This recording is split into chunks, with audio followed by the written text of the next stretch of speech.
Janasena party senior నాయకులు షేర్లింగంపల్లి నియోజకవర్గ incharge Madhav Reddy గారు ఉన్నారు.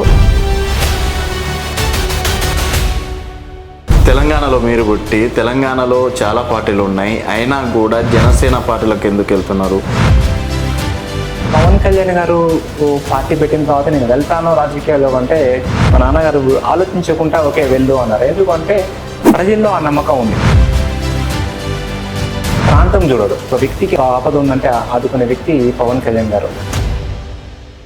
వేరే పార్టీలకు వెళ్తే డెఫినెట్గా ఒకరోజు కాకపోతే ఒకరోజు నాయకుడికి ఎదుగుతారేమో అని నా చిన్న సజెషన్. ఏ పార్టీలకు వెళ్ళమంటారు చెప్పండి.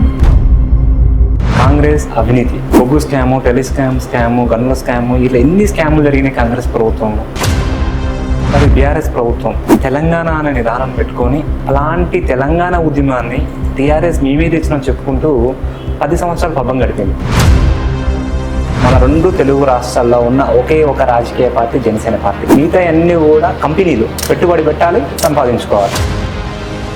సొంతంగా పోటీ చేయలేక ఈరోజు బీజేపీ టీడీపీ తోటి కలిస్తే కానీ ఆ పొజిషన్ రాని వ్యక్తిని పట్టుకొని మా హీరో అది, మా హీరో ఇది, మా నాయకుడు అది అని చెప్పేసి మాట్లాడితే నాకు నవ్వొస్తుందని. జగన్మోహన్ రెడ్డి లాంటి రాక్షస పాలనని తట్టుకోవాలంటే తప్పదు. ఇప్పుడు 4 కర్రలు కలిస్తేనే గట్టిగా ఉంటుంది, ఒక కర్ర కలిస్తే గట్టిగా ఉండదు. పోనీ పొత్తుల్లో పోయినాము, 100 సీట్లు తీసుకొని 10 సీట్లు గెలిస్తే మీరు అన్నట్టు అనుకోవచ్చు. ఎన్ని సీట్లు తీసుకుంటే అన్ని సీట్లు కలిసినాయి, 21, 2-2. తమిళనాడులో విజయ్ దాదాపుగా ఈరోజు సీఎం స్థానాన్ని రావడం అనేది అది డేర్నెస్, అది హీరో లక్షణం, అది నాయకుడి లక్షణం. There are so many jackals and other animals in the forest, but there will be only one lion, and even if it is single, it will be the king of jungle. A lion is always a lion. Yes, it is not only a description but also a clear declaration. నేను విజయ్ గారితో పవన్ కళ్యాణ్ గారిని పోల్వనండి. కళ్యాణ్ గారు కష్టపడి ground నుంచి, root level నుంచి వచ్చిన వ్యక్తి. ఆయన పక్కన ఉన్న ఎవరు మాలాంటి రాజకీయ అనుభవం లేనప్పటి నుంచి తీసుకొచ్చి రాజకీయ అనుభవంగా తీసుకొచ్చి రాజకీయ నాయకులను తయారు చేసిన వ్యక్తి పవన్ కళ్యాణ్ గారు.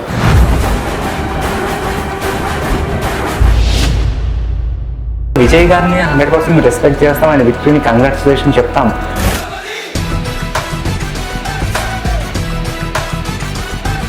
కాకపోతే ఇక్కడున్న ఆంధ్ర సిచ్యువేషన్ పాలిటిక్స్ వేరు, చెన్నై పాలిటిక్స్ వేరు. పవన్ కళ్యాణ్ గారి యొక్క పాలన ఎఫెక్ట్ అనేది విజయ్ గారికి చాలా కలిసి వచ్చింది. పవన్ కళ్యాణ్ గారు చేస్తున్న అభివృద్ధి, అదే విధంగా విజయ్ గారు కూడా చేస్తారన్న ఎఫెక్ట్ చాలా అవేర్నెస్ వచ్చింది. వెల్కమ్ టు తెలంగాణ వెలుగు. నేను మీ రాజు. తెలంగాణ అనేది మా అయ్య జాగిరి, మీ అయ్య జాగిరి కాదు అంటూ గత కొన్ని రోజులుగా వినిపిస్తున్నటువంటి పదం. సో మొత్తానికి ఈ పదం ఎందుకు వచ్చింది? జనసేన పార్టీ పవన్ కళ్యాణ్ గారు ఎప్పుడైతే ఎంటర్ అయ్యారో అప్పటి నుంచి ఈ పదం బలంగా వినిపిస్తుంది. మరి ఆంధ్ర పార్టీ అయినటువంటి జనసేన పార్టీ తెలంగాణలో ఉన్నటువంటి నాయకులు ఎందుకు జనసేనని నమ్ముతున్నారు, పవన్ కళ్యాణ్ని నమ్ముతున్నారని మరిన్ని విషయాలు మాట్లాడడానికి ప్రస్తుతం మనతో పాటు జనసేన పార్టీ సీనియర్ నాయకులు షేర్లింగంపల్లి నియోజకవర్గ ఇన్ఛార్జ్ మాధవ్ రెడ్డి గారు ఉన్నారు. అన్న నమస్తే. నమస్తే. బాగున్నారా? బాగున్నాను. సో అన్న, మనం చూస్తున్నాం నిన్న మొన్నటి నుంచి చూసుకున్నట్టయితే తెలంగాణలో మీరు పుట్టి తెలంగాణలో చాలా పార్టీలు ఉన్నాయి, అయినా కూడా జనసేన పార్టీలకు ఎందుకు వెళ్తున్నారు? జనసేన పార్టీని అంటే పవన్ కళ్యాణ్ గారిని ఎందుకు నమ్ముకున్నారు? ఆల్రెడీ ఆయన అక్కడ డిప్యూటీ సీఎం ఉండి తెలంగాణను ఉద్ధరించేది ఏముంది? ఎందుకు అనవసరంగా ఎక్కడ చూసినా అంటే ఫ్లెక్సీలు కావచ్చు, పార్టీ కార్యక్రమాలు యాక్టివ్ ఉండడం కావచ్చు, అదేదో వేరే పార్టీలకు వెళ్తే డెఫినెట్గా ఒకరోజు కాకపోతే ఒకరోజు నాయకుడికి ఎదుగుతారేమో అని నా చిన్న సజెషన్. ఏమంటారు? కరెక్ట్ అన్న, మీరు చెప్పింది. క్వశ్చన్ ఏంటి అంటే మీరు వేరే పార్టీలకు వెళ్ళొచ్చు, ఏ పార్టీలకు వెళ్ళమంటారు చెప్పండి. ఎందుకంటే కాంగ్రెస్, బీఆర్ఎస్ ఉంది. కాంగ్రెస్ అవినీతి. ఎందుకంటే మా అధినేత పవన్ కళ్యాణ్ చాలా సందర్భాల్లో చెప్పారు అధినేతగానే కాదని. జనరల్గా మనం చూసుకుంటే బొగ్గు స్కాము, స్కాము, గన్నుల స్కాము, ఇలా ఎన్ని స్కాములు జరిగినాయి కాంగ్రెస్ ప్రభుత్వంలో. అది బీఆర్ఎస్ ప్రభుత్వం తెలంగాణ అనే నిదానం పెట్టుకొని తెలంగాణ ఉద్యమం ఏదో బీఆర్ఎస్ ప్రభుత్వం హయాంలో జరగలేదండి. 60 సంవత్సరాల క్రితం గడిల పాలన నుంచి బయటికి రావడం కోసం మొదలుపెట్టిన ఉద్యమం తెలంగాణ ఉద్యమం. దాని ప్రాధాన్యత చెప్పాలంటే ఒక గంట సరిపోదండి, అంత ప్రాధాన్యత ఉంది. అలాంటి తెలంగాణ ఉద్యమాన్ని టీఆర్ఎస్ మేమే తెచ్చినాం చెప్పుకుంటూ 10 సంవత్సరాలు పబ్బం గడిపింది. 10 సంవత్సరాల తర్వాత రాజకీయ ఉనికి కోల్పోయినప్పుడు మళ్ళీ జై తెలంగాణ పట్టుకొచ్చింది. ఇలాంటివి కావు మా అధినేత పవన్ కళ్యాణ్ ఇంటెన్షన్ అంటే ఇలాంటి రాజకీయాలు చేయొద్దు, అవసరం ఉన్నప్పుడు తెలంగాణ ఉద్యమాన్ని పట్టుకురావడం, తెలంగాణ నిదానాన్ని పట్టుకురావడము, లేనప్పుడు పక్కకు పెట్టడం కాదు. తెలంగాణ ప్రజలకు, తెలంగాణ అమరవీరులకు మీరు ఏం న్యాయం చేశారు? కొట్లాడి తెచ్చుకుని తెలంగాణ 1200 మంది బలిదానము, ఉస్మానియా యూనివర్సిటీలో జర్నలిస్టులు సైతం దెబ్బలు తిన్నారు, మైకులు విరిగిపోయినాయి, కింద పడ్డారు, అరెస్ట్లు అయ్యారు, మీరు కూడా చూస్తారు. కనీసం జర్నలిస్టులకన్నా న్యాయం చేసినాను, జర్నలిస్టులకు న్యాయం చేయలే. ఏమనంటే 2-3 మాటలు నవ్విచ్చే మాటలు చెప్పి వెళ్ళిపోయిండు గత ముఖ్యమంత్రి. తర్వాత చూసుకుంటే ఉద్యోగాలు రాలే, నిరుద్యోగులు ఇంకా ఉస్మానియాలో అదే విధంగా ఉన్నారు. ఎవరన్నా ప్రశ్నిస్తే వాళ్ళని గత ప్రభుత్వంలో ఆయన దొరల ప్రాణం జరిచిండు, ఎవరైనా తెలంగాణ ఉద్యమం తెచ్చుకున్నాము సాధించాము అంటే తీసుకుపోయి జైల్లో పెట్టిండు. ఇప్పుడున్న పరిస్థితి ఈ దొర కూడా అలాగనే చేస్తున్నారు. ఎందుకంటే తెలంగాణ దొరల దగ్గర నుంచి బయటపడి ప్రజాస్వామ్యంగా రాజ్యాధికారంలోకి రావాలి అనుకుంటే, ప్రజాస్వామ్యంలో ఉండాలంటే ఇంకా కూడా దొరల పాలన లాగానే ఉండాలి.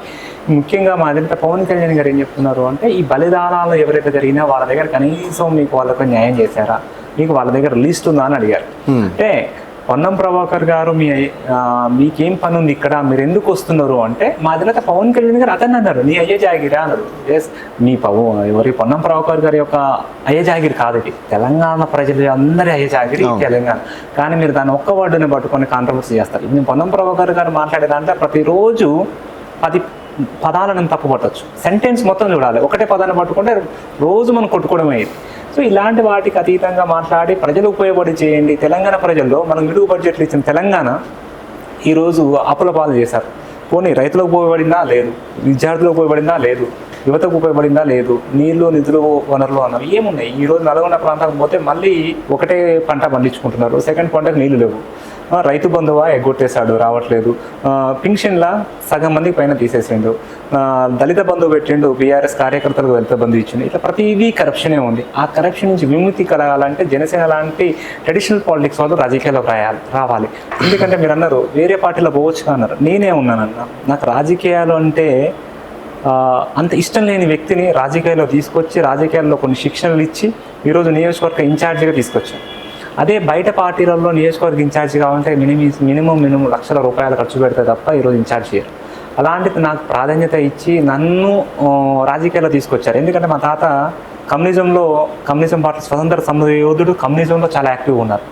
తర్వాత మా నాన్నని మా తాత రాజకీయాలు రాకుండా కాపాడాడు. ఎందుకు నువ్వు రాజకీయాలు పోదు, ఇప్పుడు నువ్వు రాజకీయాలు వేరు, అప్పుడు రాజకీయాలు వేరు అని చెప్పి ఆపారు. అదే మా నాన్న నన్ను కూడా రాకుండా చిన్నప్పటి నుంచి హాస్టల్లో పెంచారు. ఆ వాతావరణం పెరగొద్దు మీరు అని. తర్వాత ఎప్పుడైతే మా అధినేత పవన్ కళ్యాణ్ గారు పార్టీ పెట్టిన తర్వాత నేను వెళ్తాను రాజకీయాల్లో అంటే, మా నాన్నగారు ఆలోచించకుండా ఓకే వెళ్ళు అన్నారు. ఎందుకంటే ప్రజల్లో ఆ నమ్మకం ఉంది. మా నాన్నయ్య గారు చెప్పేది, ప్రజల్లో అధినేత పవన్ కళ్యాణ్ గారు అంటే ఈయన కరప్షన్ చేయడు, ఎథికల్ పాలిటిక్స్ చేస్తాడు, ట్రెడిషనల్ పాలిటిక్స్ ఆయన. ఎందుకంటే ఆయన మీద నమ్మకం ఏంటంటే సేవా కార్యక్రమాలు ఎక్కువ చేస్తాడు. ఆయన ప్రాంతం చూడడు. ఒక వ్యక్తికి ఆపద ఉందంటే ఆదుకునే వ్యక్తి పవన్ కళ్యాణ్ గారు. నిన్నగాక మొన్న వరంగల్ పోతే, వరంగల్లో కూడా ఆంధ్ర వైసీపీ నాయకులు ఏ విధంగా దాన్ని రాజకీయం చేశారో మీరు చూడొచ్చు. అంతేకాకుండా కొండగట్టుకు 35 కోట్లు, ఇప్పుడు సిద్దిపేట టెంపుల్కి ఆల్మోస్ట్ 4 crores, ఇట్లా ఆయన ప్రాంతాలకు అతీతంగా ఆయన యొక్క సేవలు ఉంటాయి అనేది. అందుకోసమే మేము జనసేన పార్టీ నిర్ణయించుకున్నాము. ఇక ముఖ్యంగా నేను చాలా సందర్భాలు చెప్తాను, మన 2 తెలుగు రాష్ట్రాల్లో ఉన్న ఒకే ఒక రాజకీయ పార్టీ జనసేన పార్టీ. మిగతా అన్నీ కూడా కంపెనీలు, పెట్టుబడి పెట్టాలి, సంపాదించుకోవాలి. నేనేంటంటే నేను రాజకీయ పార్టీలో జాయిన్ అనుకున్నా, కానీ రాజకీయ కంపెనీలో జాయిన్ అవుద్దాం అనుకున్నా. అందుకోసమే జనసేన. అంటే జనసేన పార్టీ రాజకీయ పార్టీ కదా, జనసేన పార్టీ రాజకీయాలు చేయరా? రాజకీయ పార్టీ మాత్రమే జనసేన, మిగతా అన్ని కంపెనీలు. డబ్బు పెట్టాలి, ఇప్పుడు సంపాదించుకోవాలి. ఓకే, జనసేన పార్టీలు అందరూ ఎవరు కరప్షన్ చేయట్లేదా? చేయరండి, ఎక్కడ చేయరు. మీరు చూడండి, ఎక్కడైనా కరప్షన్ జరిగి జనసేన పార్టీలో అసలు తప్పులే జరగట్లేదా? తప్పులేం జరుగుతుంది. ఇప్పటి వరకు ప్రజాబద్ధంగానే చేస్తారు తప్ప ఎక్కడ కూడా తప్పులు జరగట్లేదు. ఎందుకంటే మీరు చూడండి మా గత ఎలక్షన్స్లో 8 మందికి సీట్ ఇచ్చాం. అందులో దాదాపు 6 నుంచి 7 మొత్తం కూడా ఉద్యమకారులు, దళిత బిడ్డలు, మేధావులు ఉన్నారు తప్ప ఎక్కడ కూడా బిల్డర్లకు, బిజినెస్ మ్యాన్లకు, డబ్బున్న వాళ్ళకి వీళ్ళకి ఇలే. ఎందుకంటే మా అధినేత పవన్ కళ్యాణ్ గారు మేము మొదటిసారి తెలంగాణలో పోటీ చేస్తున్నాం, ఉద్యమకారులకు గౌరవించాలి, బీసీ దళిత బిడ్డలకు గౌరవించాలని చెప్పించారు. కానీ ఎక్కడ కూడా వాడు నాకు తెలిసిన వాళ్ళు వాడి డబ్బు ఉంది, బిల్డర్ అని చెప్పి ఇవ్వలే. ఎందుకంటే తెలంగాణ మీద ఉన్న గౌరవాన్ని చూపించడానికి మా అధినేత పవన్ కళ్యాణ్ గారు ఆ 8 సీట్లు నిదర్శనం. మాధవ్ రెడ్డి అన్న మంచి బిజినెస్లు ఉన్నాయి, డాక్టర్ చదువుకున్నావు, రేపటి నాడు ఏది చేసినా కూడా అంతో ఎంతో సంపాదిస్తావు. సో నా సజెషన్ ఏంటంటే, మీ గురించి నాకు తెలిసిన తర్వాత హార్డ్ వర్క్ చేసి ఇటు వరకు వచ్చిండ్రు. So Janasena party is not correct. ఎందుకంటే ఒక వ్యక్తిని కేవలం జనసేన అంటే పవన్ కళ్యాణ్ అంటే జనసేన, ఒక వ్యక్తిని నమ్ముకొని ఈరోజు తెలంగాణలో ఉన్నటువంటి సెంటిమెంట్ని మరి ఆ విధంగా చెయ్యొద్దు అన్నది నా ఒక ఫ్రెండ్గా, ఒక వెల్ విషర్గా నా సజెషన్ అంటారు. అంటే ఏంటన్నా మీరు అన్నది ఒక వ్యక్తి అన్న ఏదైనా మార్పు అనేది ఒక వ్యక్తి నుంచే స్టార్ట్ అవ్వాలి. ఆలోచన ఏదైనా పుట్టడం ఒక వ్యక్తి నుంచే, సృష్టి కూడా ఒక దగ్గర నుంచే పుట్టి ఇంత వ్యాపించింది. అదేవిధంగా అధినేత పవన్ కళ్యాణ్ గారి ఆశయాలు, భావాచారాలు, సిద్ధాంతాలు ఒక దగ్గర నుంచే మొత్తం స్ప్రెడ్ అయ్యి, మనం మీరు చూసారన్న ఢిల్లీలో మీటింగు జాతీయ సమైక్యత గురించి పెట్టాడు. అది ఎంత మంచి కాన్సెప్ట్ అన్న. మనం దేశం బాగున్నా ఈరోజు మీరు నేను కూర్చొని మాట్లాడుకుంటున్నాం. అదే దేశం కనుక సరిగ్గా లేకపోతే మన బయట వేరే దేశాల్లో, ఇరాన్ లాంటి దేశాలు ఎలా గొడవలు అవుతున్నాయో, ఎలా యుద్ధాలు వస్తున్నాయో, ఇంటర్నల్ యుద్ధాలు వస్తున్నాయో, అలాంటివి వచ్చే ఛాయిసెస్ ఉన్నాయి. అలాంటి లేకుండా ఉండాలంటే దేశం బాగుండాలి, దేశ సమగ్రత బాగుండాలి, దేశం గురించి మాట్లాడాలి. మీరు చూడండి, ఎక్కడైనా ఏ పొలిటికల్ పార్టీ అయినా, మీకు చాలా ఎక్స్పీరియన్స్ ఉంది, చాలా అనుభవం ఉంది మీకు, దాంట్లో ఏ రాజకీయ పార్టీ కానీ మీటింగ్ పెడితే జాతీయ జెండాలు పట్టుకొని పోరన్న, జన సైనికులు పట్టుకొని పోతారు. అది మీరు ఎక్కడైనా చూడొచ్చు. ఎందుకు పట్టుకొని పోతారు అంటే, అధినేత పవన్ కళ్యాణ్ గారు ముందు దేశభక్తి గురించి ఆయన ఇప్పుడు ఒక అభిమానుడు, ఒక అధినేత, ఒక సినిమా హీరో కానీ లేదా ఒక అధినేత కానీ మీరు ఏ విధంగా చూస్తారు, ఒక్కొక్కరు ఒక విధంగా చూస్తారు. మేము ఒక అధినేతగా చూస్తాం కాబట్టి ఆయన చెప్పే వర్డ్స్ని మేము అందరం వింటాం. ఎందుకంటే అలాంటి వ్యక్తి, దేశంలోనే అత్యంత ఆరాధన కలిగిన వ్యక్తిలో రెండో వ్యక్తి పవన్ కళ్యాణ్ గారు. మొదట నరేంద్ర మోడీ గారు అయితే ఆయన ఈ సిద్ధాంతాలను ఫాలో అయితే కింది వాళ్ళు కూడా ఫాలో అవుతారని నేనేమంటే, సిస్టమ్ అనేది అలా ఉండాలి. ఒక స్టేజ్లో ఉన్న వ్యక్తి జాతీయ జెండాని గౌరవించడము, దేశభక్తి ఉండడము, దేశాన్ని ప్రేమించడము, ప్రాంతాల పట్ల గౌరవం ఉండడం ఆయన పాటిస్తున్నాడు కాబట్టి మేము కూడా ఆటోమేటిక్ పాటిస్తాం. మేము కూడా నేనేమంటున్నా అంటే మీ మాట విన్న తర్వాత పవన్ కళ్యాణ్ అభిమానించడం వేరు. సో చాలామంది చెప్పిండ్రు రియల్ హీరోగా అందరం ఆయనను అభిమానిస్తాం, అంతేగాని ఇక్కడ పొలిటీషియన్ కంటే మాత్రం ఎవరం యాక్సెప్ట్ చెయ్యమని చెప్పేసి కూడా మాట్లాడినరు. సో మీ మాటలు చూస్తే పవన్ కళ్యాణ్ గారు అభిమానించే వ్యక్తి, ఓకే, దాంట్లో ఫైన్, అంటే ఫ్యాన్గా నేను యాక్సెప్ట్ చేస్తాను. కానీ పొలిటికల్గా మీరు ఎందుకు అంత గుడ్డిగా నమ్ముతున్నారు ఆయన అనేది అర్థమవుతలే. 2014లో పోటీ చేయలే, 2019లో ఒక్క స్థానం గెలిచిండు, ఆయన కూడా ఎటో వెళ్ళిపోయిండు. మళ్ళీ 2024 కూడా సొంతంగా పోటీ చేయలేక ఈరోజు బీజేపీ టీడీపీతో కలిస్తే కానీ ఆ పొజిషన్ రాని వ్యక్తిని పట్టుకొని మా హీరో అది, మా హీరో ఇది, మా నాయకుడు అది అని చెప్పేసి మాట్లాడితే నాకు నవ్వొస్తుందన్న. కరెక్ట్ అన్న మీరు చెప్పింది. 2014లో అప్పుడున్న పరిస్థితుల కొద్దీ పార్టీ పెట్టారని, పెట్టినప్పుడు కొత్త పార్టీ, ఆ టైం ఉన్న సిచ్యువేషన్ చాలా వెరీ షార్ట్ పీరియడ్ ఎలక్షన్లకు వెళ్ళడానికి. నెక్స్ట్ ఇంకోటంటే కొత్త ఆంధ్రప్రదేశ్ అనేది కొత్తగా ఏర్పడిన ప్రాంతం, దానికి అనుభవమైన నాయకులు కావాలి. అలాగే చంద్రబాబు నాయుడు నాయకులు అయితేనే దానికి సరిపోతుంది compare to YS Jaganmohan Reddy. So అందుకు ఓటు చీలొద్దనే ఉద్దేశంతో ఆ రోజు కాంప్రమైజ్ అయిపోయి ఎన్డీఏకి సపోర్ట్ చేశారు. దెన్ నెక్స్ట్ వచ్చిన ఎలక్షన్స్లో పోటీ చేసినప్పటికీ అన్ని పార్టీల్లాగా అదేవిధంగా జనసేన కూడా డబ్బు పెట్టి డబ్బుకు నోటు అంటే గెలిచేది.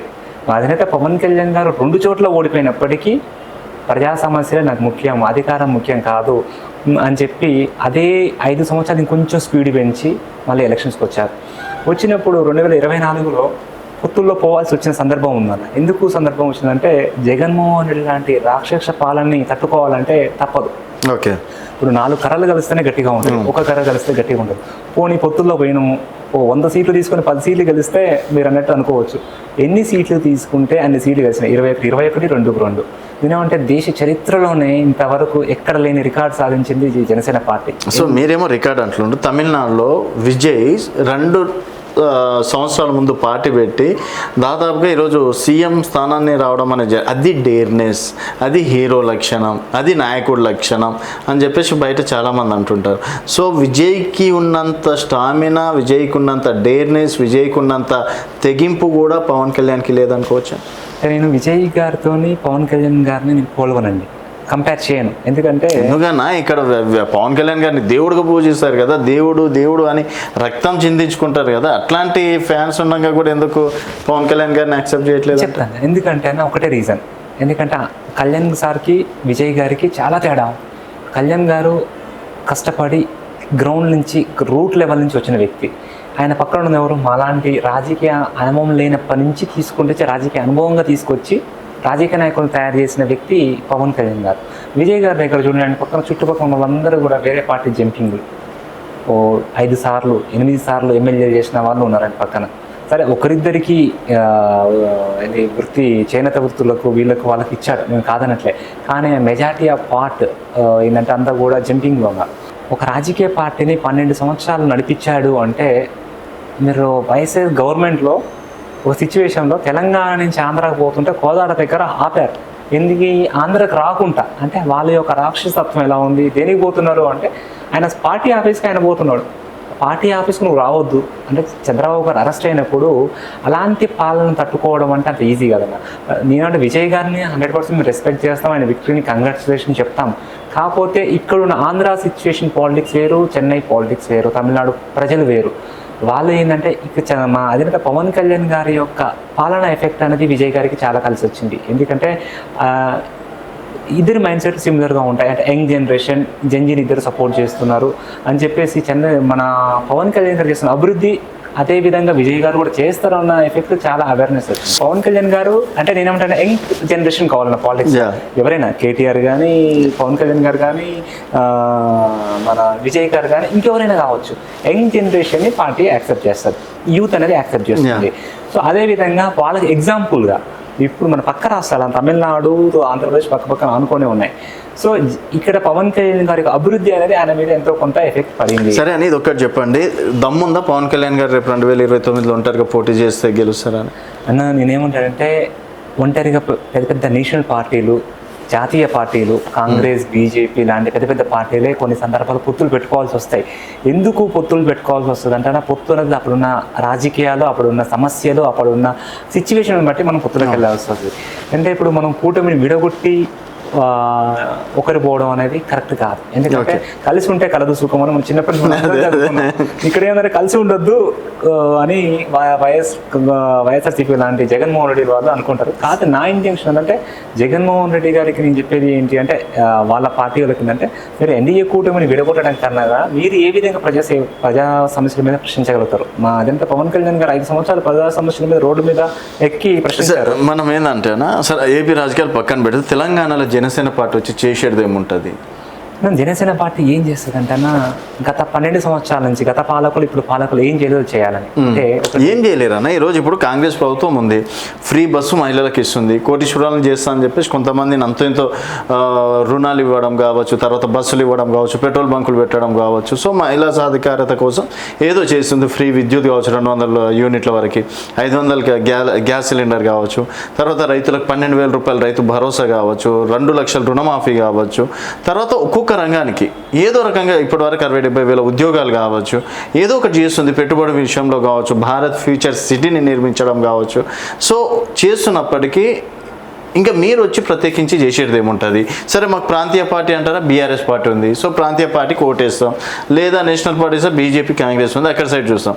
మేము జనసేనని ఎందుకు నమ్మాలి? తెలంగాణలో జనసేనని ఎందుకు నమ్మాలి అంటే ఒకటి చెప్తాను. ఇప్పుడు మీరు ఇన్ని అడిగారు కదా, దాంట్లో ఎంతవరకు ఇంప్లిమెంట్ అయినాయి, ఎంతవరకు సక్సెస్ అయినాయి, మీ దగ్గర నుంచి మొదలు పెడతాను. జర్నలిస్టులకు న్యాయం చేశాడా? జర్నలిస్టులకు హౌసెస్ ఇస్తా అన్నాడు, ఇక్కడ పూర్తిగా ఇయ్యలే. సరే కొంతమందికి ఇచ్చాడు. నేను ఏమంటే పూర్తిగా జర్నలిస్టులకు కానీ ఇల్లులు ఇచ్చాడా, ఇన్సూరెన్స్ కార్డులు ఇచ్చాడా, మీకు స్వేచ్ఛ ఇచ్చాడా? మీరు చూడండి చాలామంది మీడియాని మాట్లాడితే ప్రశ్నిస్తే తీసుకెళ్ళి లోపలేస్తారు.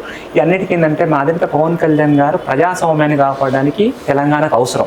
ఎందుకంటే దొరల పాలన ఇంకా ఉండొద్దు. మనం తెలంగాణ తెచ్చుకున్నా కూడా ఇంకా దొరల పాలన ఉంది. ఎగ్జాంపుల్ చూస్తుంటే ఇప్పుడు కాంగ్రెస్ ప్రభుత్వంలో మీరు చూడండి ఎన్ని అక్రమాలు జరుగుతున్నాయి. నిరుద్యోగులు కనీసం ప్రశ్నిస్తే మన ఆర్టీసీ క్రాస్ రోడ్లో తీసుకుపోయి లోపలేస్తారు. అంటే ఒక స్వేచ్ఛ లేదా? మనం మాకు నిరుద్యోగులు ఉన్నాము, దీని మీద మాకు కావాలి అనే నిరసన తెలిపే ప్రయత్నం కూడా చేయలేకపోతున్నాం. ఆ ప్రజాస్వామ్యంలో ప్రతి ఒక్కరూ రాజ్యాంగం కల్పించిన ఫలితాలను అనుభవించాలి. నేనేమో సరే అన్న, మీరు కూడా వస్తారు, మేము తెలంగాణ నచ్చి చేస్తాం, నిరుద్యోగులకు 5 లక్షల ఉద్యోగాలు ఇస్తామని చెప్పేసి, తర్వాత రైతులకి సరైన 12,000 ఇస్తే 15,000 ఇస్తాము, 20,000 ఇస్తామని చెప్పేసి మీరు మాయమాటలు చెప్తారేమో. సో ఈ మాయమాటలు చెప్పినంత మాత్రాన పవన్ కళ్యాణ్ గారు 4 ఉచిత హామీలు రేపు ఇస్తా అనడంలా గుద్దేయాల ఓట్లు? నేను ఒక్కటే చెప్తానా, మాయ మాటలు కానీ పథకాల గురించి కానీ నేను మాట్లాడన్నా. నేను రాజకీయంగా రావడానికి గల కారణం అధినేత పవన్ కళ్యాణ్ గారు ఈ యొక్క పార్టీ జాయిన్ గారు కానీ కారణం మెయిన్ ఉద్దేశం ఏంటంటే వచ్చే తరాలకు భవిష్యత్తు కోసం జాయిన్ అయినా, వచ్చే తరాల భవిష్యత్తు కోసం ఖచ్చితంగా నిలబడతాడు. అంటే పాలిటిక్స్ అనేది మనం ఏదో టెంపరీ ఒక 2-3 సంవత్సరాలకు 5 సంవత్సరాలకు ఎమ్మెల్యే కోసం టార్గెట్ కాదన్న, 25 సంవత్సరాల భవిష్యత్తు కోసం రాజకీయాల్లోకి వచ్చారు. ఖచ్చితంగా మీ పిల్లలు, మా పిల్లలు, అందరి పిల్లలు బాగుండాలి, ఇలా ప్రజాస్వామ్యం బతకాలి, నిజాయితీ బతకాలి, ధర్మం బతకాలి అంటే ఖచ్చితంగా మా అధినేత పవన్ కళ్యాణ్ గారి వ్యక్తి కావాలని. ఎందుకంటే ఎక్కడ కూడా అవినీతి లేని మచ్చలేని వ్యక్తి అని ఇప్పటి వరకు మీరు చూడండి. ఆయన రాజకీయం రానప్పుడు కూడా కామన్ మ్యాన్ ప్రొడక్షన్ ఫోర్స్ నుంచి ఇప్పటి వరకు కూడా ఎక్కడ కూడా కరప్షన్ అంటూ లేదు. ఆయన ఇప్పుడు ఈరోజు చూడండి, ఆయన దగ్గర డబ్బులు లేకపోయినా అప్పు తీసుకొచ్చి పెట్టిన రోజులు సందర్భాలు చాలా ఉన్నాయి. ఇప్పటికి కూడా కౌలు రైతులకు ఆయన చేసిన సినిమా మొత్తం కౌలు రైతులకు ఇచ్చింది. ఇట్లా చెప్పుకుంటూ పోతే ఒకరోజు సరిపోవు. అదే కనుక మొన్న మన వరంగల్లో నిరంజన్కి ₹1,00,000 ఆర్థిక సాయం చేశాడు. అతను అడిగిన 2-3 చిన్న కోరికలను తీర్చాడు.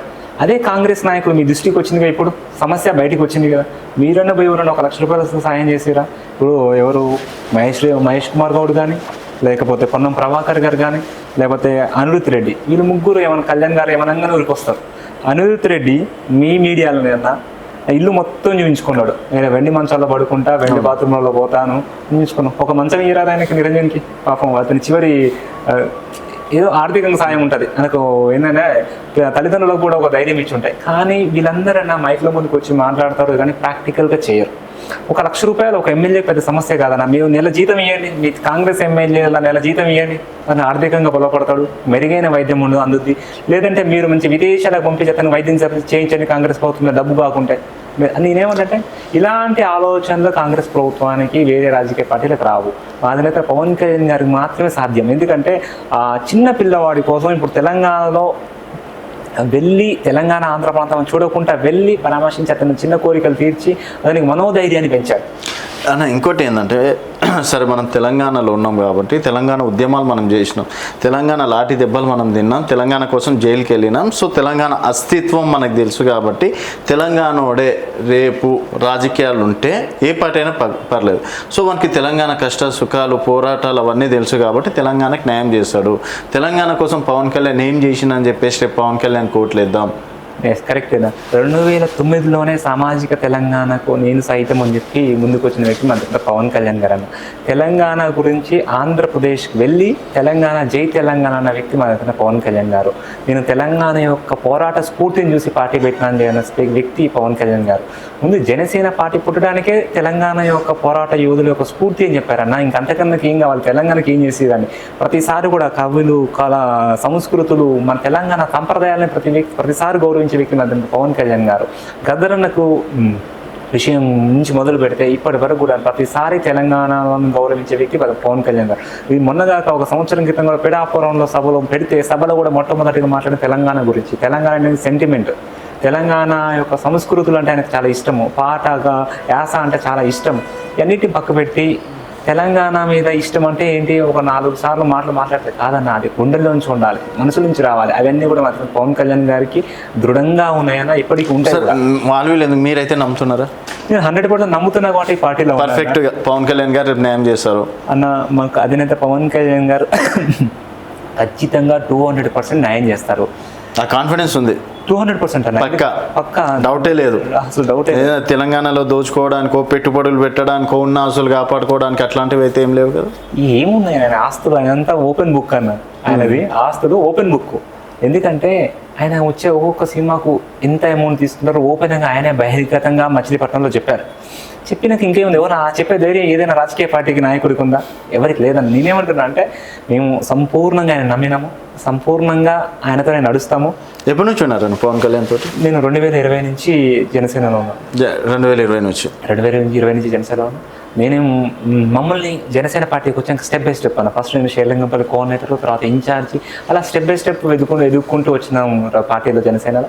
ఆ ప్రాధాన్యత కూడా మా అధినేత పవన్ కళ్యాణ్ గారు, అదేవిధంగా మహేందర్ రెడ్డి గారు, అదేవిధంగా రామ్ తల్లూరి గారు, శంకర్ గౌడ్ గారు, ఒక్కొక్కరు 10 మంది కార్యకర్తలు 1,00,000 సభ్యత్వాలు చేసామన్నా. 10 మంది కార్యకర్తలు కాదు, 1,00,000 సభ్యత్వాలు వేరు, కార్యకర్తలు వేరు.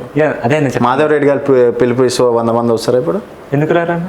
100 మంది 100 మంది కాదన్న 1000 మంది వస్తారు. కార్యకర్తలు కాదు, ఫ్యాన్స్ కాదు, కార్యకర్తలు. కార్యకర్తలు అదే అన్న, ఫ్యాన్స్ కాదు, కార్యకర్తలు. 24 డివిజన్లు ఉన్నాయి. డివిజన్కి 10 మంది ఉన్నారన్న నాయకులు, కమిటీలలో ఉన్న వాళ్ళు. 24 × 10 240 మంది షేర్లింగంపల్లిలో మేజర్ ఫస్ట్ లేయర్ లీడర్స్ ఉన్నారన్న. 240 మంది 24 డివిజన్లకు కమిటీ వాళ్ళే ఉన్నారన్న. 240 మంది ఉంటారు. 10,000 సభ్యత్వాలు, 240 మంది పదవులలో ఉన్నారు.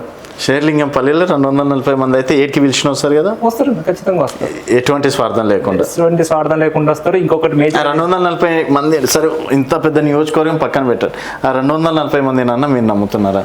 ఎందుకు 100% నమ్ముతున్నాం అంటే వాళ్ళు కూడా నాతో పాటు 10 సంవత్సరాలు నాకన్నా ముందు నుంచి ఉన్న వాళ్ళు ఉన్నారు. 14 సంవత్సరాల నుంచి ఉన్న కార్యకర్తలు, నాయకులు ఇప్పుడు నాతో ఉన్నారన్న. నేను వచ్చి 6 సంవత్సరాలే, కానీ వాళ్ళు 10 సంవత్సరాల నుంచి 12 సంవత్సరాల నుంచి ఉన్న కార్యకర్తలు, నాయకులు ఉన్నారు. ఎందుకు అంటే అన్న, మీరు ఏ మీటింగ్ అని చూడండి, పవన్ కళ్యాణ్ గారు అది ఎక్కడ పెట్టని, తెలంగాణని కానీ, ఆంధ్ర కానీ, ఢిల్లీ కానీ, ఎక్కడైనా ఎవరికి కూడా ₹1 ఇచ్చి బీరు బాటిలు మంత్ బిర్యానీ ఇచ్చి పిలిచేవాళ్ళు కదన్న. స్వచ్ఛందంగా వచ్చిన వాళ్ళు. మన వరంగల్ పోతే మీరు చూడండి ఎంతమంది వచ్చారు. వాళ్ళకి ఎవరైనా పిలిచి ఇచ్చినామా? అదే వేరే రాజకీయ పార్టీలు మీటింగ్ పెడితే ముందు బస్సులు పెట్టాలి, బీర్లు, బిర్యానీలు, హంగామా ఖాతా.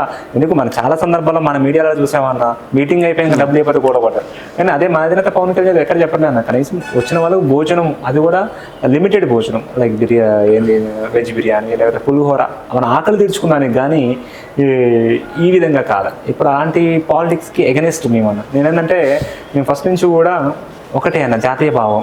నేను కూడా ఆర్ఎస్ఎస్ స్కూల్లో చదువుకున్న, చిన్నప్పటి నుంచి ఆర్ఎస్ఎస్ స్కూల్లో పెరిగినా కాబట్టి దేశభక్తి ఎక్కడ ఉంటే అక్కడ ఉంటామన్నా. నాకు మా అధినేత పవన్ కళ్యాణ్ దగ్గర సంపూర్ణంగా దేశభక్తి ఉంది. ఈరోజు అదే పవన్ కళ్యాణ్ గారికి మైనస్ అవుతుందేమో, ఎందుకంటే ఎప్పుడైతే నేను సనాతన ధర్మాన్ని విస్తరింపజేస్తా, సనాతన ధర్మం గొప్పది అని చెప్పేసి మాటలు మాట్లాడినారో, అప్పటి నుంచి ఒక రకమైనటువంటి బ్యాచ్ అంతా పవన్ కళ్యాణ్ గారికి ఎదురు తిరిగింది.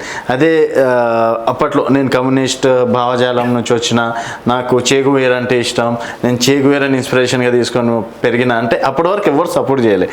ఎప్పుడైతే సనాతన ధర్మం తీసుకొచ్చారో అప్పటి నుంచి ఆల్మోస్ట్ ఒక గ్యాంగ్, ఒక గ్రూప్ అంతా యాంటీ కావడం అనేది జరిగింది. సో రేపన్నాడు మీకు కూడా అట్లా యాంటీ అయితే ఒకటి సింపుల్ అంటే డైరెక్ట్గా మీరు ఆర్ఎస్ఎస్ లాంటి స్కూల్లో చదివిన అంటున్నారు కాబట్టి అని నేనది చెప్తున్నా. రామకృష్ణ స్కూల్స్లో నేను చదివాను 10th క్లాస్ వరకు అక్కడ చదివా. నేను ఆర్ఎస్ఎస్లో వాళ్ళు మాకు టీచింగ్ చేసిందంటే లైఫ్ స్టైల్, మనం ఎలా బతకాలి, సమస్యలు వచ్చినప్పుడు మనం ఎదుర్కోవాలి, ఎలా ఎదుర్కోవాలి లాంటి టీచింగ్ అనేది వాళ్ళది ఉంటుంది.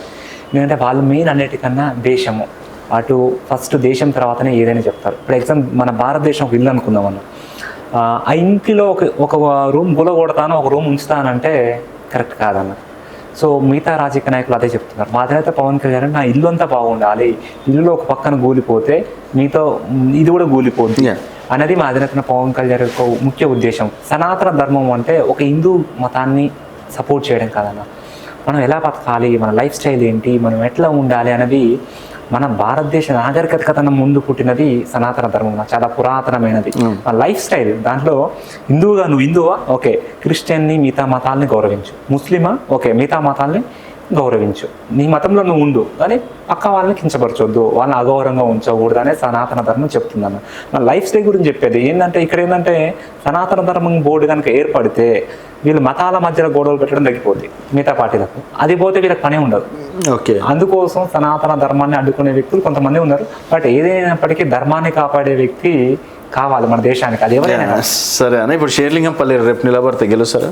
ఖచ్చితంగా గెలుస్తామన్నా. గెలుస్తారు, ఖచ్చితంగా గెలుస్తాం. డిపాజిట్లన్నీ వస్తే రావని అడుగుదాం అనుకున్నా, ఇంకా మళ్ళీ ఫీల్ అవుతారేమో అని గెలుస్తారా అని అడుగుతున్నా. చూడండి అన్న, గెలుపడం అంటే ఎలక్షన్స్ లో గెలిచి పోటీ చేసి గెలవడం ఇస్ ఒక పార్ట్. సెకండ్ పార్ట్ ఏంటంటే సమస్యలు ఎక్కడ ఉంటే అక్కడ ఒక సమస్యని మనం గొంతెత్తి విప్పి ఆ సమస్య తీరితే ప్రజలకు అది గెలవడం నేను అనుకుంటాను.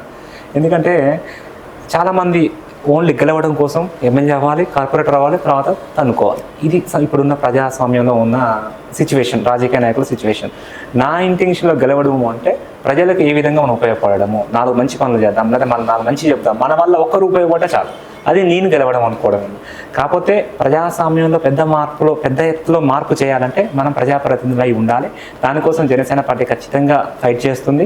అది ట్రెడిషనల్ పాలిటిక్స్ చేస్తూ మంచి విద్యావంతులు ఉన్నారు మా షేర్లింగంపల్లిలో. మెజారిటీ ఆఫ్ 84% విద్యావంతులు ఉన్నారు, ఐటీ ఎంప్లాయీస్ ఉన్నారు, వాళ్ళకి అవగాహన ఉంది, వాళ్ళ మేధావులు. వాళ్ళు ఏంటంటే ఎవరికి పడితే వాళ్ళు ఓటేయరన్న.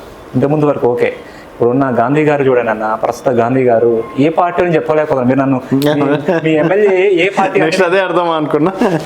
మీ ఎమ్మెల్యే ఏ పార్టీ అంటే నేను టీడీపీ అని చెప్పాలా, కాంగ్రెస్ అని చెప్పాలా, బీఆర్ఎస్ చెప్పాలా అర్థం కావట్లేదు. కాకపోతే ముద్దుల ఎమ్మెల్యే అంటే అయిపోద్దండి. అన్ని పార్టీల ముద్దుల ఎమ్మెల్యే ఎవరంటే మా గాంధీ గారు. ఎందుకంటే ఆయన కనీసము ఇంత పెద్ద షేర్లింగంపల్లిలో అవగాహన లేకపోవడం అన్న. మీరు చూస్తే రోడ్లు, డ్రైనేజీలు, ట్రాఫిక్, ఈ విద్యావంతులకు, ఐటీ వాళ్ళకు ఫ్రీ బీస్ ఏం అవసరం లేదన్న. వాళ్ళ ట్యాక్స్ పేయర్స్. దేశంలోని అత్యంత ట్యాక్స్ కట్టే నియోజకవర్గం ఏంటంటే షేర్లింగంపల్లి. అత్యంత మున్సిపల్ ట్యాక్స్ కట్టే నియోజకవర్గం ఏంటంటే షేర్లింగంపల్లి. ఇక్కడ మౌలిక సదుపాయాలు లేవన్న. మనం తెలంగాణ, గ్రేటర్ హైదరాబాద్ అనగానే హైటెక్ సిటీ సింబల్ చూస్తూ ఉన్నాం. హైటెక్ సిటీ సింబల్లోనే నానా ఇబ్బందులు పడుతున్నాం. ఇక మాలమూర గ్రామంలో ఉందన్న. మా ఎమ్మెల్యే గారు కనీసము మొన్న మమ్మల్ని ఏ విధంగా అరెస్ట్ చేసిండు, ఏ విధంగా పోలీసులను గుప్పిట్లో పెట్టుకున్నాడు అంటే అది చెప్పాలని ఇంకో గంట పట్టుంది. అంటే ఏంటంటే ఈయన యొక్క సరే, ఇప్పుడు ఆయనకు తెలియదు, మీకు తెలుసా ఒక యువకుడిగా ప్రాబ్లమ్స్ ఏమున్నాయి షేర్లింగంపల్లి? ఒక మూడు చెప్పగలుగుతారు ప్రధాన సమస్యలు? మెయిన్ సమస్య drainage, next traffic, pollution. So ఇవన్నీ వాళ్ళు కూడా 2014 నుంచి కూడా నేను తీరుస్తా మేనిఫెస్టోనే పెద్ద పెట్టిండు కదా. సో అంత పెద్ద మేనిఫెస్టో పెడితేనే తీర్చలేకపోతుండు. ఇంకా అధికారం పార్టీలోకి సరే జంప్ అయినా కూడా తలా తోకలేని పార్టీ నుంచి మీరు రేపు నిలబడి నేను గెలిచి నేను ఇవన్నీ చేస్తా అంటే ప్రజలు ఎట్లా నమ్ముతారన్న? లాజిక్ అని ఉండాలి. కరెక్ట్, 100%. మీరు అడిగిన క్వశ్చన్ చాలా మంచి క్వశ్చన్. ఏంటంటే చేయాలని దృఢమైన సంకల్పం అన్న. ప్రతిరోజు ప్రజలకు అందుబాటులో ఉండాలి, ప్రతిరోజు ప్రజా సమస్యలు తెలుసుకుని ప్రయత్నం చేయాలన్న. ఇప్పుడు తర్వాత కొమ్ములు వచ్చేస్తాయన్నా అన్న. నేను కొమ్ములు వస్తాయి అంటే అన్న, ఒక వ్యక్తిని అన్నం ఉడికిందా ఉడకలేదని చూడాలి, ఒక గింజ పెట్టుకొని చూస్తే చాలన్న. అదంతా పవన్ కళ్యాణ్ గారు ఆంధ్రాలో ఏదైనా ఎమ్మెల్యేలు తప్పులు చేస్తున్నారు, డిసిప్లిన్ దాటుతున్నారు అంటే పిలిచి ప్రశ్నిస్తున్నాడు అన్న. జనరల్గా ఎమ్మెల్యే అంత వ్యక్తిని ప్రశ్నించడము అంటే చాలామంది రాజకీయ పార్టీల సాంప్రదాయం లేదన్న మనకి ఇప్పటివరకు. కానీ మా అధినేత పవన్ కళ్యాణ్ గారు ఎవరైనా కింద కార్యకర్త నుంచి ఎమ్మెల్యే వరకు ఎవరు తప్పు చేసినా ప్రశ్నించే వ్యక్తి అధినేత పవన్ కళ్యాణ్. అలాగే మేము కూడా అదే డిసిప్లిన్ ఉన్నాం అన్న. మేము ఒక ఓపెన్గా చెప్తున్నాం, మాకు బిజినెస్లు ఉన్నాయి, మేము అంతా కూడా ట్యాక్స్ పేయర్స్, ఇదే బిజినెస్ చేసుకుంటాం, మాకు చాలు, మాకే ప్రజాసేవ అనేది అడిషనల్ అని. కానీ మేము ప్రజాసేవలోకి వచ్చి సంపాదించడం అనేది నా యొక్క ఉద్దేశం కాదు. నేను ఇప్పుడు కూడా చెప్తున్నాను, నేను రాజకీయాల్లోకి వచ్చినాక నా ఉన్న properties, what ever A properties కానీ నాకున్న బిజినెస్లు కాకుండా ₹1 ఎక్స్ట్రా ఉన్నా 100% గవర్నమెంట్ వచ్చి జప్తీ చేసుకోవచ్చు. నిన్న కాక మొన్న ఒక ఎమ్మెల్సీ కూడా ఇట్లా చెప్పిండు, తర్వాత కోట్లు సంపాదిస్తున్నాను. నేను పేర్లు ఎందుకు చెప్పడం కావని ప్రతి ఒక్కరు ఇదే డైలాగ్ కొట్టడం, తర్వాత సినిమా డైలాగులు అలవాటు అయిపోయినాయి. ఈ మధ్య కెమెరా ముందరికి రాగానే నేను అది చేసేస్తా, మీ దగ్గర ఆ సమస్య ఉంది, మీ దగ్గర ఈ సమస్య ఉంది అని చెప్పడం. తర్వాత సరే గెలిచిన తర్వాత గెలవరు అనుకోండి, గెలిచిన తర్వాత మారిపోతారు అనుకోండి. చూడండి, ఈసారి మీరు గెలవరు అంటున్నారు కదా, ఖచ్చితంగా సైబరాబాద్ మున్సిపల్ కార్పొరేషన్లో జనసేన పార్టీ ఖచ్చితంగా జెండా ఎగరేస్తుంది. ఓపెన్ చేస్తాను ఖాతా ఖచ్చితంగా. ఫస్ట్ కార్పొరేటర్కి వెళ్తున్నాం. అదేనా, సైబరాబాద్ మున్సిపల్ కార్పొరేషన్లో జనసేన జెండా ఖచ్చితంగా ఉంటుంది. మేయర్ కూడా జనసేన ఉంటుంది. ఎందుకంటే చెప్తున్నా, కుక్కడపల్లి, షేర్లింగంపల్లి, పటాన్చేరు నియోజకవర్గాలు కలిపితే సైబరాబాద్లో మాకు పట్టు అనేది చాలా బలంగా ఉందన్న జనసేనకు. అండ్ ఇక్కడ ఉన్న ప్రాంతీయ భావం కానీ ఇక్కడ ఉన్న విద్యావంతులు, కుక్కడపల్లి, షేర్లింగం అంతా విద్యావంతులు ఉంటారు. విద్యావంతులంతా కూడా ఎవరి కోసం సపోర్ట్ చేస్తారంటే కళ్యాణ్ గారు. ఎందుకంటే అక్కడ చేర్చి ఉంచాడన్న. డోలీ మనం ఇప్పటికి కూడా 2026లో కూడా మన గర్భిణీ స్త్రీలను డోలీ జోలు వేసుకొని తీసుకోబోతున్నారు. అలాంటి ప్రాంతాలకు వెళ్ళి అంత మాలమూరల సమస్యల్ని చూసిన జనసేన మన పట్టణంలో సమస్యలను చూడలేదన్న. సో నేనేమంటే ఏ పార్టీ అయినా విద్యావంతులకు అవకాశం ఇవ్వండి అన్న, యువతకు అవకాశం ఇవ్వండి. నేను జనసేనకే పోటీ నన్ను గెలిపియని అనట్లే.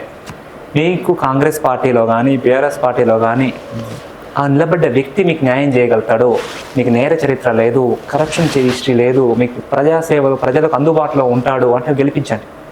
జనసేన గురించి చెప్పట్లేదు, ఇప్పుడు బాగా నచ్చింది. నేను ఎందుకు అంటే అలాంటి వ్యక్తులు వేరే పార్టీలో లేరన్న. నేను ఏంటంటే ఇప్పుడు చూడండి, ఇప్పుడు మా దగ్గర కార్పొరేటర్గా చేసిన వాళ్ళు, కార్పొరేట్గా చేస్తున్న వాళ్ళు మేము చేస్తామంటున్నారు. నేను ఏమన్నంటే గత 5 సంవత్సరాలు ఏం చేశారు? కనీసం ఒక వ్యక్తిని మీ దగ్గరకు వస్తే కలిసే అవకాశం లేదు. మా గాంధీ గారి ఆఫీస్కి వెళ్దామన్నా క్యాంప్ ఆఫీస్ ఉందని ఎప్పుడు కూర్చోడు అని ఇంటికి పోవాలంట. ఇంటికి ఎందుకు పోవాలి? ఇంటికి పోతే నేను బీఆర్ఎస్ పార్టీ వ్యక్తిని కలిసిన ఉన్నాయిత, లేదా కాంగ్రెస్ పార్టీ వ్యక్తిని కలిసిన ఉన్నాయిత. ఇప్పుడు క్యాంప్ ఆఫీస్లో కూర్చుంటే వచ్చి నేను ఎమ్మెల్యేని కలిసినట్ట. ఆ ఎమ్మెల్యే క్యాంప్ ఆఫీస్ మొత్తం దుమ్ము పట్టిపోతుంది, నాకు క్లీన్ కూడా చేయట్లే. అది మన డబ్బులు, మీ డబ్బులు, నా డబ్బులతో పెట్టిన క్యాంప్ ఆఫీసు. నేనేమంటా అంటే అలా కాదు, ఒక రెస్పాన్సిబిలిటీ, ఎమ్మెల్యే అనేది చేరు రెస్పాన్సిబిలిటీ. మరి కూర్చో. సో ఇక రీసెంట్గా బీఆర్ఎస్ కేటీఆర్ గారు వచ్చి నెక్స్ట్ మనదే రాజ్యం బీఆర్ఎస్ జెండాని ఎగురుతుందని చాలా కాన్ఫిడెన్స్గా చెప్పిండు. అండ్ భారతీయ జనతా పార్టీ అంటే ఇంకా తర్వాత కాంగ్రెస్ కావచ్చు, ఆల్రెడీ మన ఎమ్మెల్యే ఉండు, తర్వాత కూడా మనం ఇంకా మంచి వాళ్ళకి ఇస్తాం, డెఫినెట్గా గెలుస్తాం అని వాళ్ళు కాన్ఫిడెన్స్గా ఉన్నారు.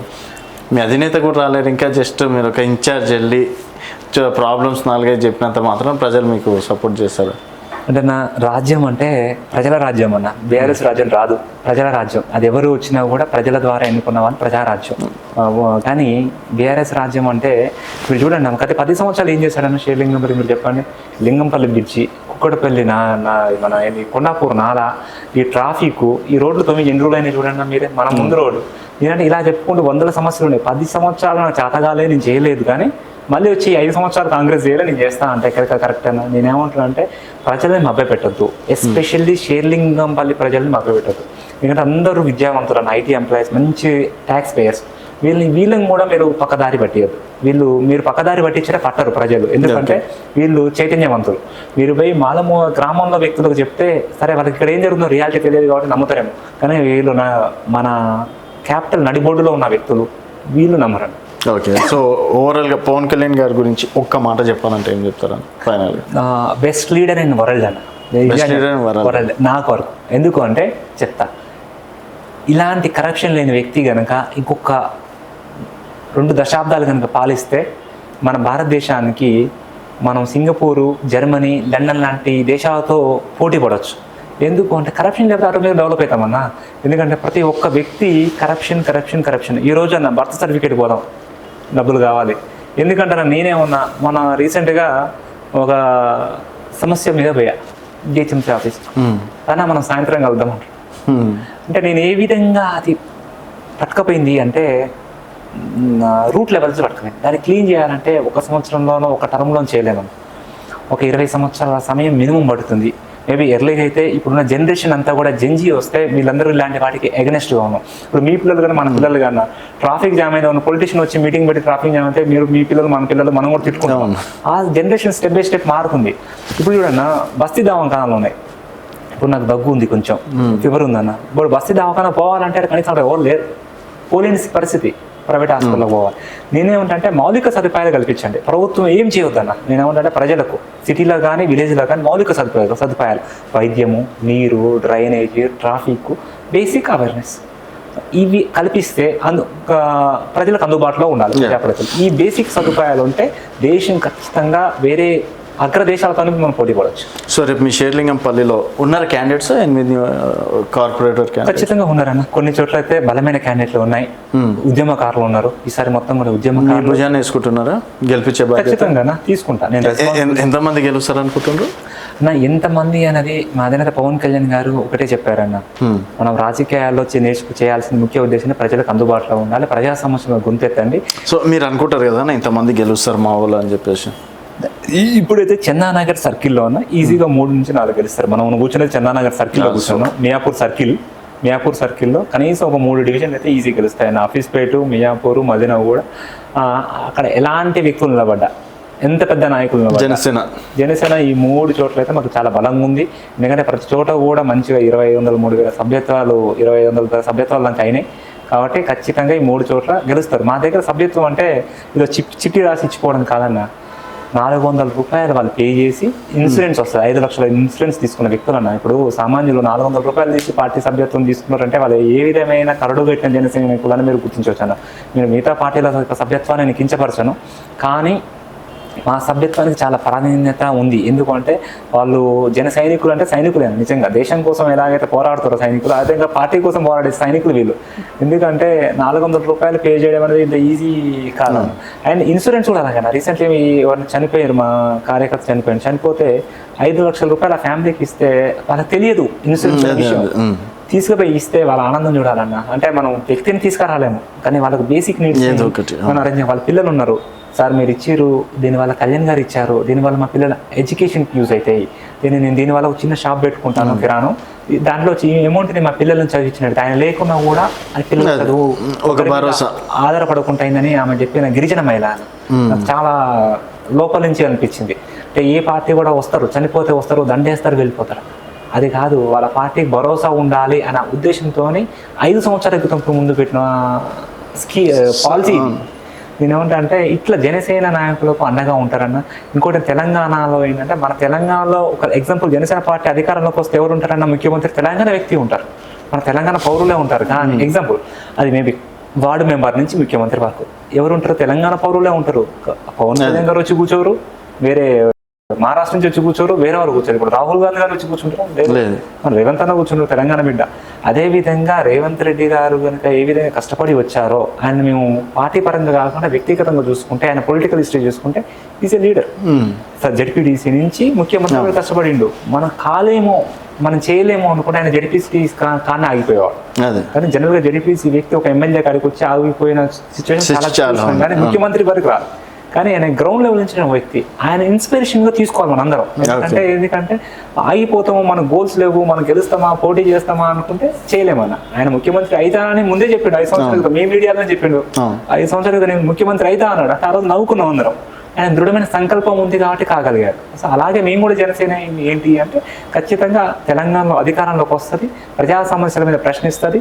మెయిన్ ఉద్యమకారులకు మాత్రం మొదటి ప్రాధాన్యత ఇచ్చి వాళ్ళకు మౌలిక సదుపాయాలు కల్పించడం, వాళ్ళకు విద్య ఫ్రీగా ఇచ్చడం, వాళ్ళ కుటుంబాలకు వాళ్ళకి వైద్యం ఫ్రీగా కల్పించడము, వాళ్ళ యొక్క ఆర్థిక భరోసా ఇవ్వడము. ఇప్పుడు ఎందుకన్నా ఇంకా చాలా సింపుల్ క్వశ్చన్ అడుగుదాం, వీళ్ళకి దేశభక్తి ఉందని చెప్తున్నారు కదా, నేను సూటిగా అడుగుతున్నా కేటీఆర్ గారికి, రేవంత్ అన్నకు, కేసీఆర్ గారికి.